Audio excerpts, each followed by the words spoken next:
हिंसा, प्रदर्शन, तख्तापलट। बांग्लादेश में पिछले कुछ दिनों से हर ओर इसी तरह का माहौल रहा है।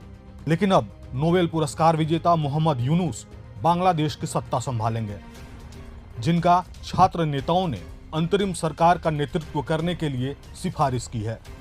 मोहम्मद यूनुस को आज दोपहर 2 बजे तक बांग्लादेश वापस लौटने की उम्मीद है।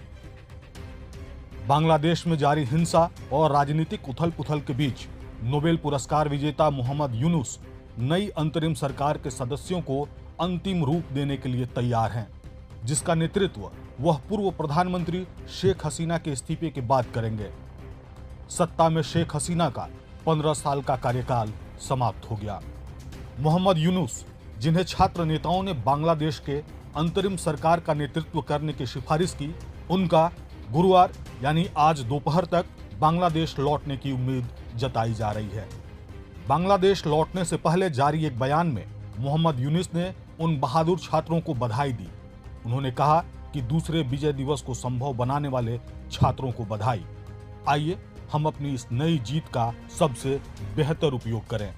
आइए हम इसे अपनी गलतियों के कारण खत्म न होने दें। हालांकि नए प्रशासन को बांग्लादेश में जारी हिंसा और उथल-पुथल से निपटना भी एक बड़ी चुनौती बनी रहेगी।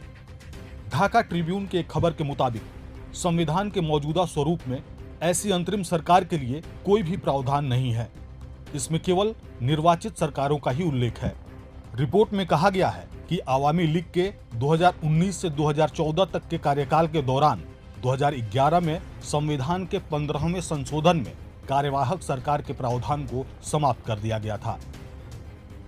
वहीं सत्ता संभालने के पहले ही मोहम्मद यूनुस ने यह साफ कर दिया है कि वह कुछ ही महीनों के भीतर बांग्लादेश में चुनाव कराना चाहते हैं। हालांकि इस मामले पर विशेषज्ञों का मानना है कि चुनाव निकाय में बहुत बड़े बदलावों की जरूरत होगी। इसके अलावा सवाल यह भी है कि आखिर कौन चुनाव लड़ेगा और ये कार्यवाहक सरकार कब तक रहेगी। बांग्लादेश के एक राजनैतिक विश्लेषक का कहना है कि देश को स्वतंत्र और निष्पक्ष चुनाव कराने की जरूरत है। न्यायपालिका और पुलिस में भी सुधार की बहुत आवश्यकता है। चुनाव आयोग को भंग कर इसे नए तरीके से बनाने की जरूरत होगी। बांग्लादेश के सैन्य प्रमुख जनरल वेकर उज जमान ने एक संबोधन में कहा कि मोहम्मद यूनुस को गुरुवार रात शपथ दिलाई जाएगी। हम शपथ ग्रहण समारोह आयोजित करने के लिए हर संभव प्रयास कर रहे हैं।